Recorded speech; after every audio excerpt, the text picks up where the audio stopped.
Hello, everyone. Welcome. We're going to get started in just a moment, just as everyone's getting settled in. I'm looking through the participant list right now, and it's great to see so many leaders from all over the state. Just looking through that quick list, I see folks from Bandon and Sherwood, Canby, more folks from Sherwood, Lincoln City, a lot of Southern Oregon, McMinnville, Eugene area, Albany, Gold Beach, a few more folks that are out of the Clackamas County area. Great attendance out of like Eastern Oregon. It's great to see LeGrand here, Baker City here, Burns, John Day. Thank you guys all so much for joining us. It's good to see Columbia County here, Klamath. Thank you guys so much for making this time today. It seems like we've only got about 45 minutes or so that we've got together, so let's go ahead and get started. For those of you that I haven't had the opportunity to meet yet, my name is Alexa. I work as the Community-Based Services Director within the Destination Development Department at Travel Oregon, and I will be the moderator for this session. Again, we really appreciate you making the time for this session today. We're going to be diving into the revitalization strategies for COVID-appropriate Main Street and downtown development, and just looking across our whole state. The downtown areas, the main streets, and our business districts of Oregon communities are the hubs of local commerce. They're the backbone of our communities, and they're so integral to our core visitor experiences. And they've been severely impacted by all these compounding crises of 2020. And we have 3 speakers today who will be sharing with you their experiences from across the state on downtown and Main Street revitalization strategies and best practices, new partnerships, all to revitalize and rebuild that backbone. So let's take a peek at how today is going to be flowing. You're going to hear from several speakers that we have at different levels of organization and then at a different level of city, regional, and statewide perspectives. So we have the Oregon Main Street Port Program. We've got the Portland Bureau of Transportation and Visit McMinnville here with us today. And they're each going to share, and we'll cover several key questions. They'll support you all today in diving into this same work. We'll also then close out with some resources and next steps. In terms of housekeeping and for how we'll handle questions, you're welcome to add questions into the chat. We won't be able to answer them today because it's a short breakout session, but depending on what comes in, we'll aim to post either to the industry site or send a follow-up message out to attendees with responses to common themes or any resources that come up. For what to expect and hold us accountable for our session today, this panel is going to showcase how you can advocate for that value of the downtown areas, how you can collaborate differently and rebuild stronger and maximize the economic impact for visitors coming in December 21 and beyond. And really, we're going to be looking at ways to increase awareness around this best practices for downtown development, share some of that knowledge and see examples of who's doing what around the state. Also, so that everyone is aware of some of these great resources and opportunities that exist out there. So those are the outcomes of what we have. We've got 3 fantastic speakers today that I'm excited to introduce you to. We have Sherry Stewart with the Oregon Main Street Program, Jen Gastaldi with the Portland Bureau of Transportation, and Kitri McGuire from Visit McMinnville. And we're going to share a quick intro with each of them, starting with Sherry. Hi, thanks for having me today. I'm so excited to be here. I coordinate the statewide Oregon Main Street program, as Alexa mentioned, and I fell into Main Street out of sincere desire of seeing how communities can really preserve and protect those authentic spaces in their downtown while encouraging visitor use in their communities. Perfect. Let's jump to Gina and then Kitri. Hi, everybody. Gina Gastaldi with the Portland Bureau of Transportation. I'm a transportation planner on our Complete Streets team. So pre-COVID, I was working mostly, I support all our different modal coordinators who are housed on our team. So the city has a bike coordinator, a pedestrian coordinator, a freight coordinator, ADA, and transit. So typically I'm supporting them, but when COVID hit, I was kind of reassigned into our Bureau's COVID response, and I'm going to be sharing some of that work with you today. So happy to be here. Thank you for having me.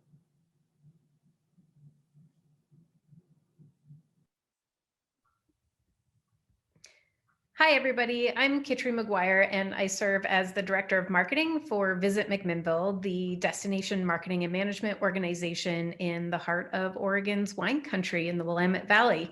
I'm really excited to be here today and to talk about how partnerships have really helped our rural destination start to recover from COVID. Perfect, thank you. So we're going to start off our presentations today with Oregon Main Street, but I want to share one quick little note before passing the mic to Sherry.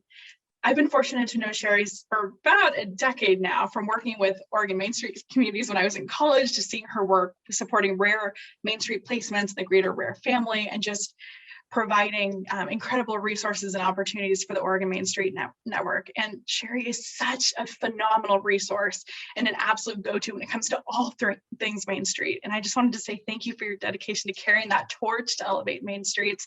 We are so excited to have you here today. Thanks, Alexa. It's truly my honor and my blessing to be able to work with all of the communities here in Oregon. So I'd like to first share a little bit about why this type of work is important. When you think about your great vacations, my guess is that many of you might recall a charming downtown that was either your destination on your trip or was a serendipitous discovery along your journey. You probably fell into a place that had a great sense of history, a festival event that was fun to enjoy, a really delicious bakery or cool brewery, something that collectively really grounded you in that place and made you really feel like you're part of an authentic community. By and large, those vibrant downtowns didn't just happen.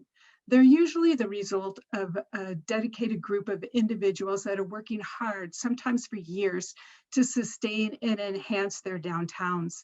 This last year was tough on many of our Main Street communities, but really by having those groups in place already, it helped them position and pivot and adapt to meet the challenges and to support and continue to move forward with their revitalization organizations. Here in Oregon, many of our communities are connected to our statewide Oregon Main Street program to provide structure to their place-based economic development strategies. So let's take a look at what Main Street is. One of the most effective tools to help communities enhance their historic downtowns or traditional commercial neighborhood districts is the Main Street methodology, which was developed in 1977 by the National Main Street Center. It was developed to combat the spiral of disinvestment and flight of small businesses from historic downtowns across the country. This registered trademark brand is the structure we use here in Oregon with our Oregon Main Street program when we work with communities that are participating in our network. We have almost 100 communities right now that are at some level of our network. We hold the license agreement with the National Main Street Center and have developed a tiered approach to work with communities in our state, no matter if they're just starting their revitalization efforts or have already made great strides in strengthening their traditional downtown or commercial neighborhood district. So let's dive into the model and what it means for our communities. The Main Street model looks at all the things that make for a healthy downtown by leveraging a community's history and heritage and its unique set of assets. No two of our communities participating in our network are exactly the same. We want to build on those unique characteristics, both for local community members as well as for visitors who enjoy our communities. We call it a 4-point approach because it's looking again at all of those things that make for that vibrant downtown. We look at economic vitality, which helps build a diverse economic base and cultivate entrepreneurs in our local downtown districts. We look at all of the physical assets that are comprised of making an inviting and inclusive atmosphere that celebrates local history and heritage. We work on promoting our district and marketing the district's unique characteristics and really developing a strategy where we can communicate through stories those unique features that are particular and relevant to each of our communities. And then fundamentally, we need to have an organizational structure in place to attract the people and resources that a community needs to move forward over the long haul with the revitalization effort. It's important to note that the Main Street organization isn't necessarily responsible for everything that happens under each of these 4 points for revitalizing a community. It really depends on having a vision and then attracting the partnerships and the collaborative efforts and get people focused on the same page moving forward. But you do want to see at the local level comprehensive effort in each of these 4 points. And usually our Main Street organizations do have projects and activities in each of those. Every community, as I mentioned, is different. So really it has to be a grassroots community-driven effort based upon that community's particular circumstances, really leveraging the local assets that they have. The beauty of this model is that it's flexible and adaptable. So we can work in really small towns of less than 500 here in Oregon, up to a commercial neighborhood district in Portland, the Alberta district, that's using this methodology. So let's take a look at a couple of our communities here in Oregon that are part of our network and have successfully leveraged this model. The first I want to talk about is Astoria. They joined our network in early 2010 and quickly moved to the top tier by 2014. There are so many factors that are coming together to increase downtown Astoria's vibrancy, including the city's long-term commitment to preservation-based economic development.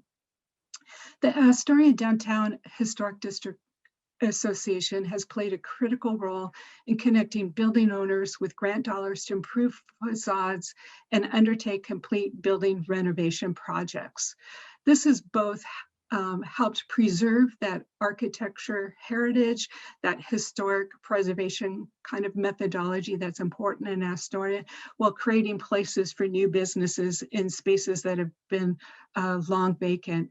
They've also implemented or supported placemaking activities that contribute to a more walkable and inviting downtown, like their creative alleyway project, landscaping efforts, and some fun streetscape elements like their trash can project that they did a number of years ago. They've also provided a lot of business support through events and marketing. Through it all, the Astoria Downtown Historic Districts Association has become a respected partner and leader in the community. So much so that the Sunday Market selected the Downtown Association to be the recipient of their iconic market when the board made the decision to continue operations. ADHDA also hosts signature events like Brew Cup that attracts a huge audience from around the Northwest and beyond. I think the Downtown Association through the pandemic last year was really responsive in helping businesses move online, create virtual opportunities, doing a lot of social media marketing to kind of keep the attention while doing things in a way that was respectful of the situation that was impacting businesses as they move forward. So let's look at Klamath Falls next and see what some of their efforts have undergone. The Klamath Falls Downtown Association was a pre-existing organization when they joined our network in 2009. At that time, the focus was primarily on a few key events that was happening in downtown. The Main Street approach gave them the structure to look more comprehensively at the needs of the district. Now there are so many good things that are happening to create a more vibrant district, including working with the city on the creation of downtown parks and gathering spaces and helping to provide programming in those spaces for events and other activities. They have a pretty robust and creative public art program, including decorating their utility boxes in the downtown in combination with some artists. And they have some great placemaking activities as well, like their piano project, which works with artists to decorate pianos and have them placed throughout public spaces in the downtown. They're also working on connectivity as their downtown continues to grow and expand toward the waterfront and in some formerly industrial areas. I think in both Astoria and Klamath Falls, the Main Street organizations have played a central role in bringing people together, coordinating with other organizations, and really leveraging resources as they help their communities develop some meaningful partnerships.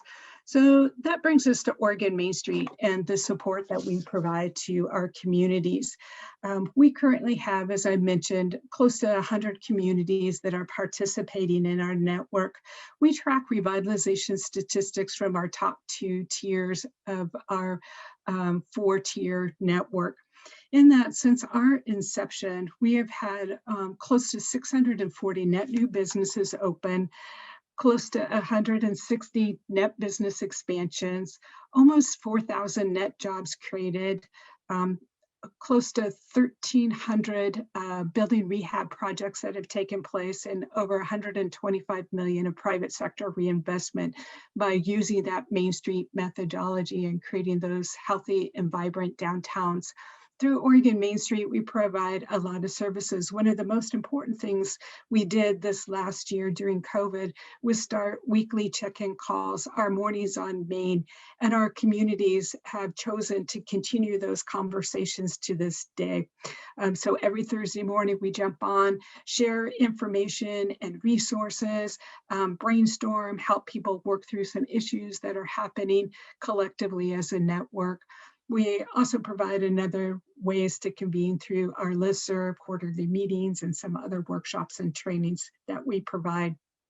We also provide on-site technical assistance to help communities establish their overall direction, their vision, their goals and objectives, and help them form their Main Street structure. So we're really there as a partner on the ground, so to speak.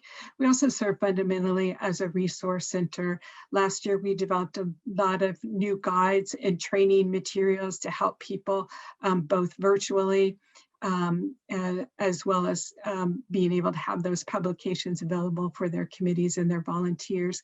One of the things we also did to respond to the pandemic situation is develop a recovery action plan template.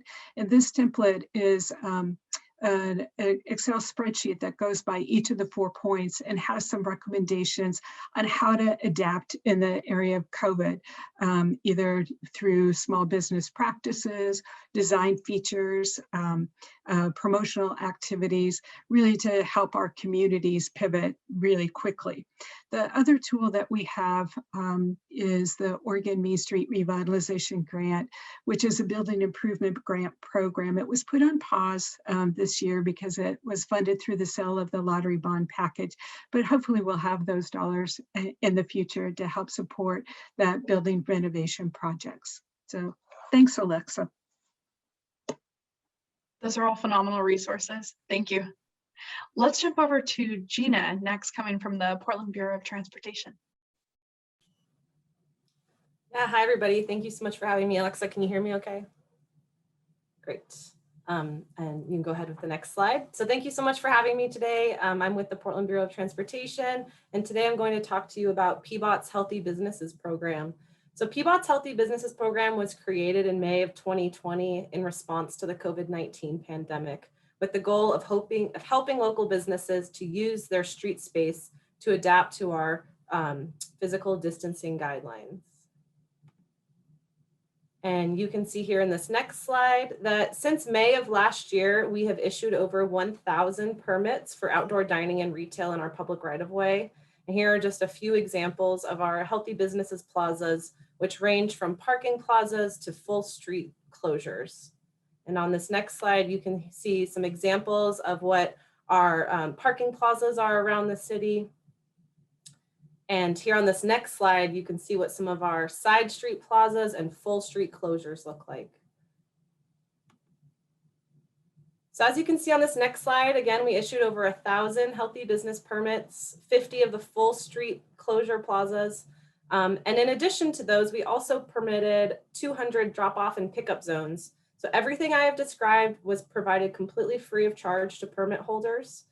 We also distributed traffic control devices and outdoor dining kits to Black, Indigenous, and people of color owned businesses, all completely free of charge. So we took, our outdoor dining, our sidewalk cafe permits typically have a cost, and everything this year in response to COVID so far has been completely free of charge to support our local economy.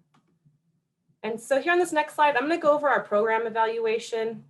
The evaluation period was September 2020 to October 2020.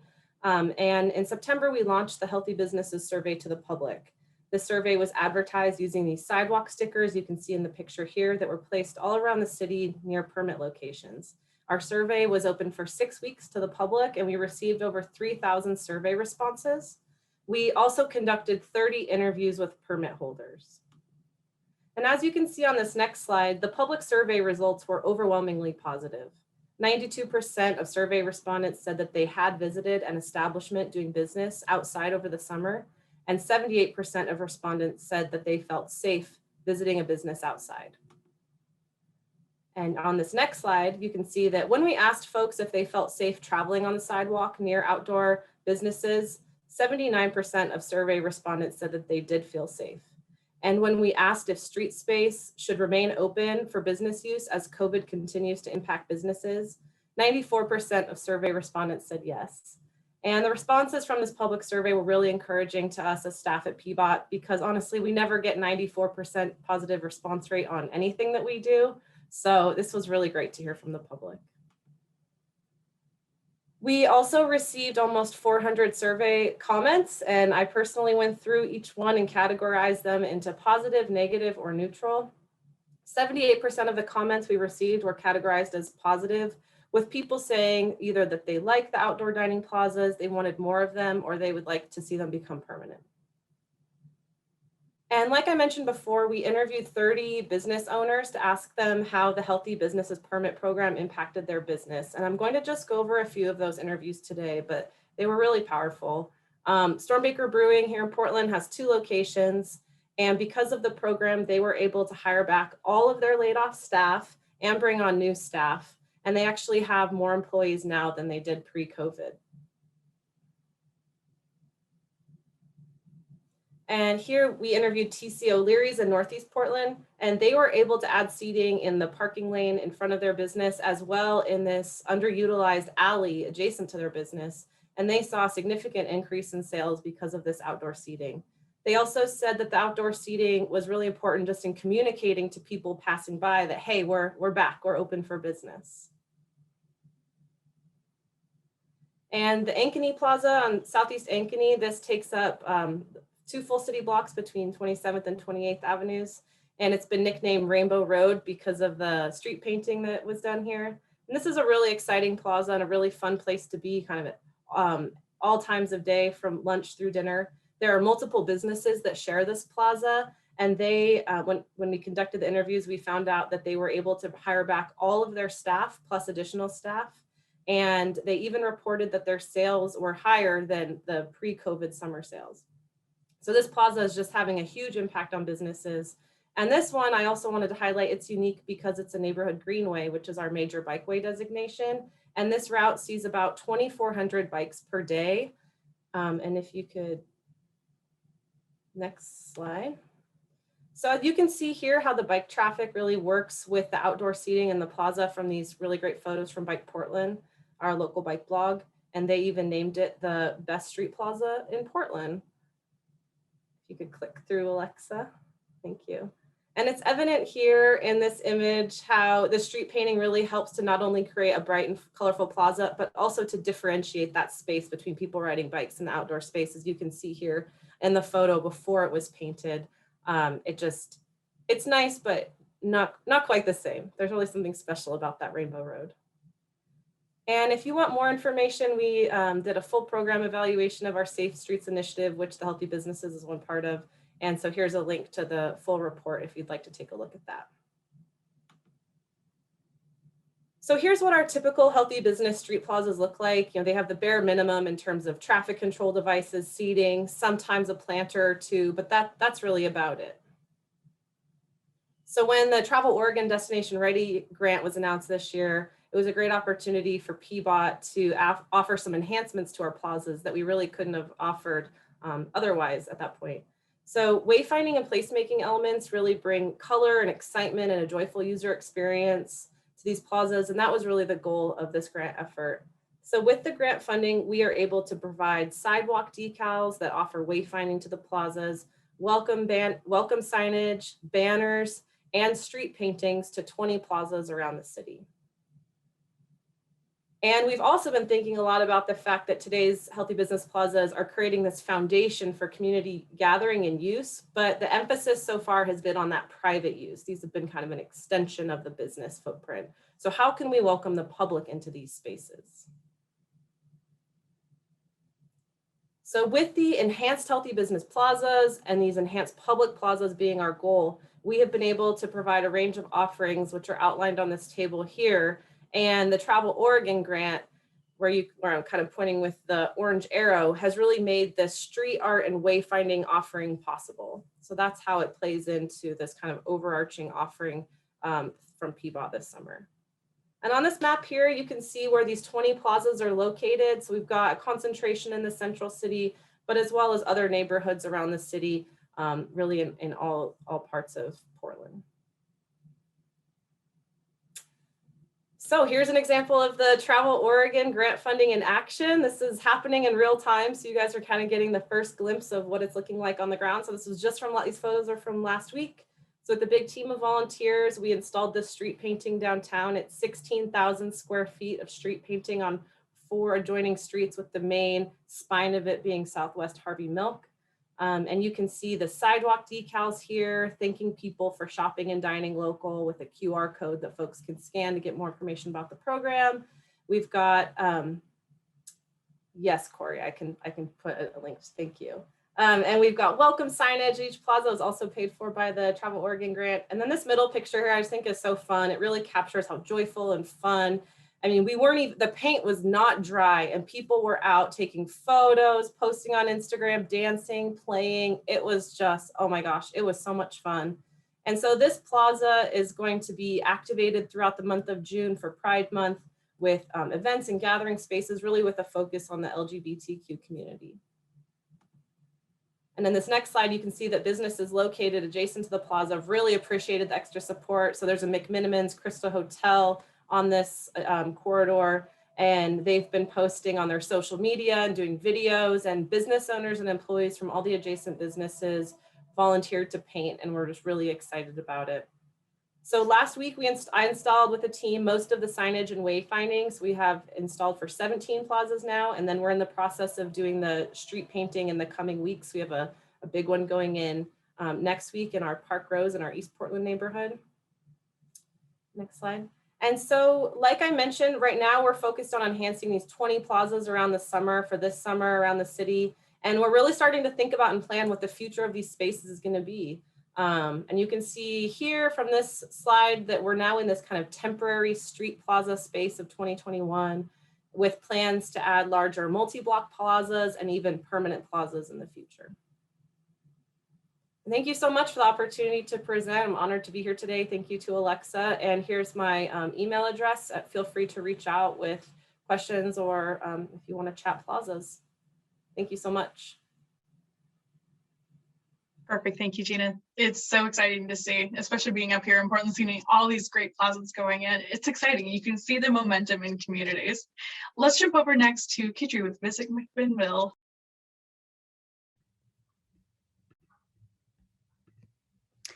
Hi, everybody. It's really great to be here. And yeah, Gina, I'd love to talk plazas anytime.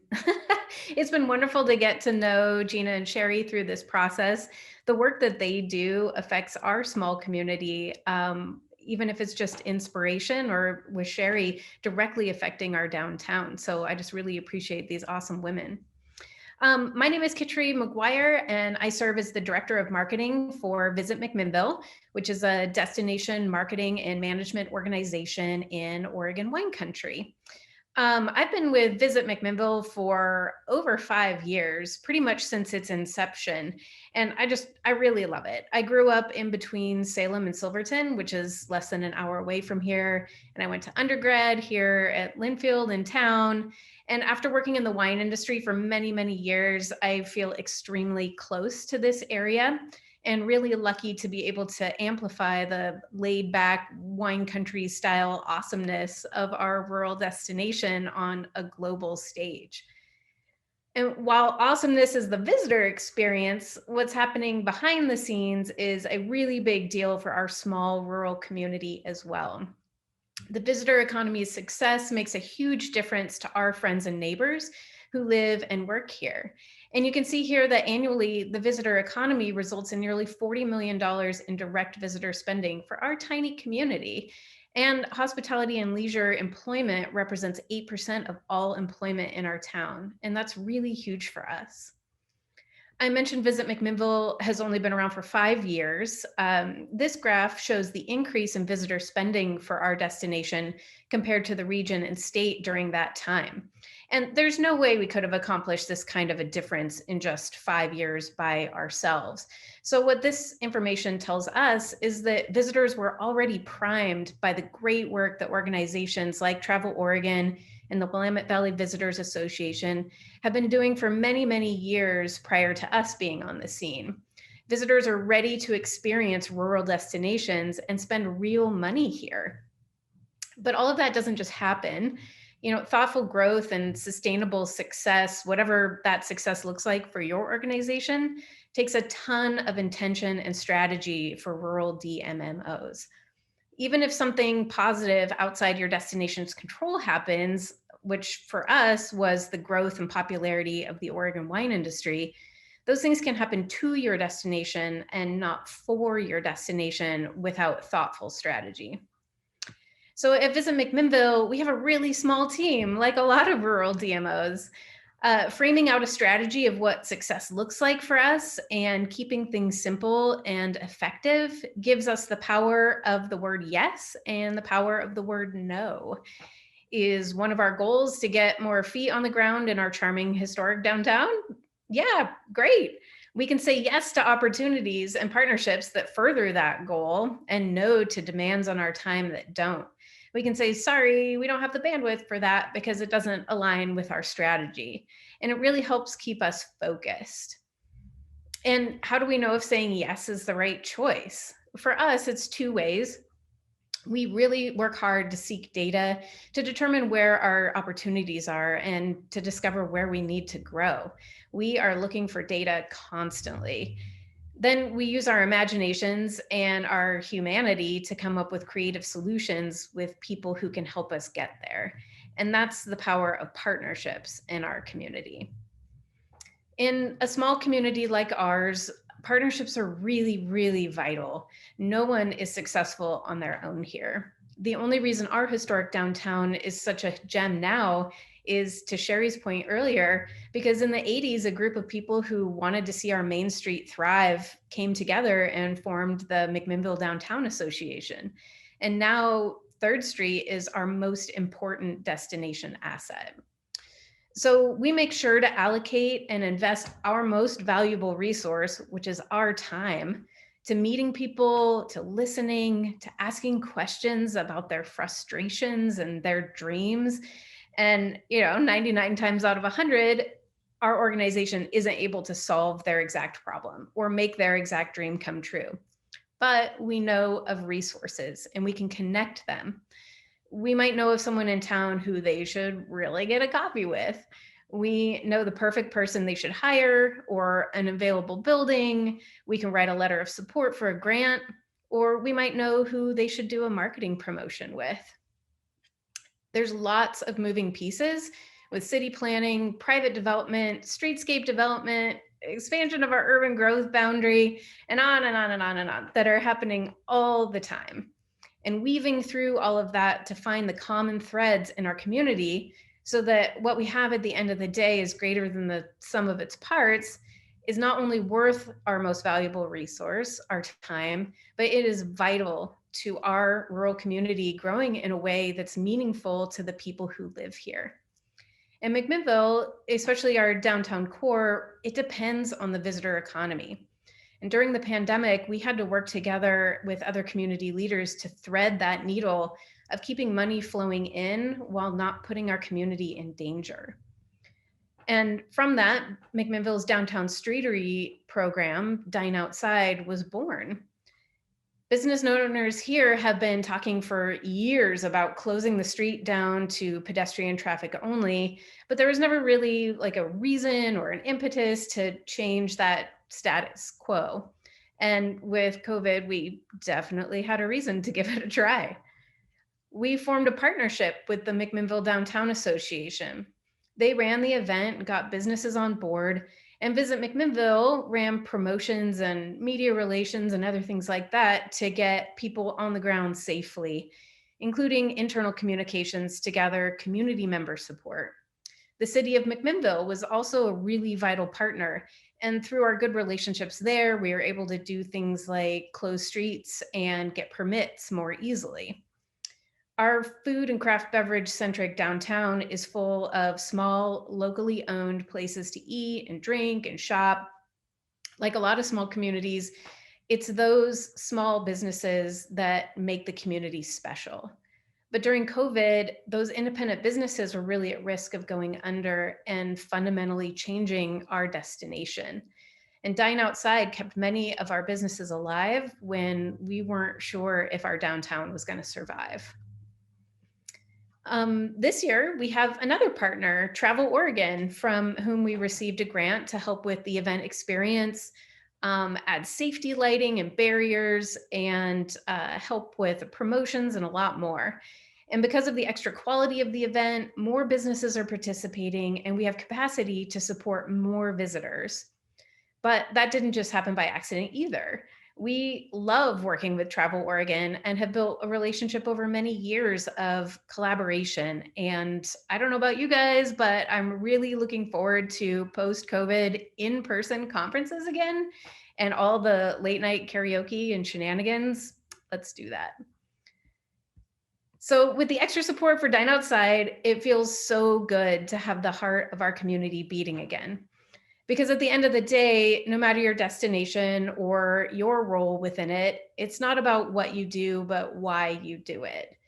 And a theme I'm hearing a lot in this conference is knowing your why and approaching supporting our main streets with a get to attitude.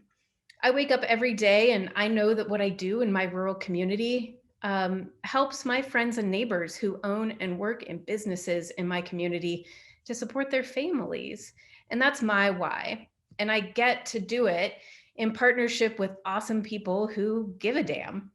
And we've invested our time with them and them with us. And we can celebrate wins together or have a beer and talk about how to do better the next time. In my experience, those relationships aren't just a nice to have if you happen to have the time in between emails or other things you've got going on. They're often what makes something successful in our community or not, or even just makes the burden a little bit easier to bear or a little bit more fun. It all makes our life and our rural destination come together a little bit more brightly. Thank you.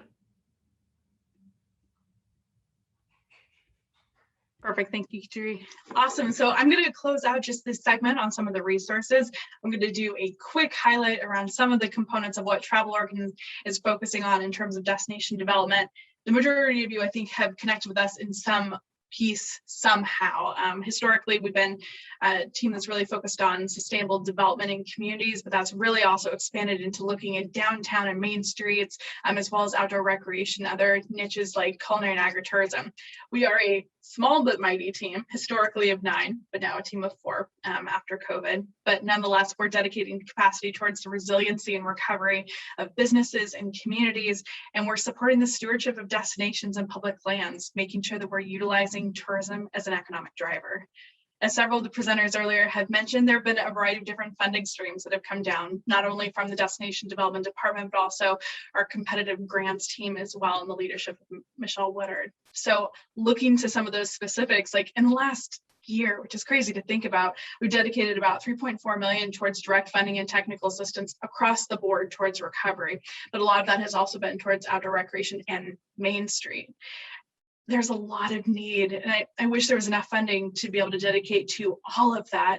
And going to Timothy's point too in the chat, like Main Streets are such great partners for tourism, and seeing that is one of the reasons why we've pivoted within our Destination Ready program, which was a direct funding and technical assistance support program for development and enhancement and stewardship of COVID appropriate visitor experiences. That's why we've pivoted more towards focusing on that business district and Main Street improvement component. So while there's those other niches that a lot of folks have worked with us before in the past around culinary and ag outdoor rec, making sure that business districts, your Main Streets, and those key areas of commerce are highly prioritized is something that we're going to continue to focus on going into this next biennium. And just to give a quick snapshot of what that looks like for investments in this last year, there's been some incredible ones. And we've heard from Gina and Peabody about the Plaza programs, but there's also parklets and plazas and communities like the Dalles and Albany and Cottage Grove. There's new seating and opportunities in communities like Garibaldi and Bandon and Florence. And so going into this next season, going into summer and then forward, our department especially is going to be focused on assessing and supporting more around mainstream business development and district recovery. Since as we're building back that visitor economy from the impacts of COVID, we're just excited to help support those vital hubs for experiences and economic impact that make our state and our individual communities so special. So I'm going to wrap with one final question that I'm going to pose to the panelists. Just one hard-hitting question for you. And that is, how do you engage in collaboration and partnerships when you have limited capacity or are working in a really complex landscape? Who would like to go first? Kitri, would you start for us?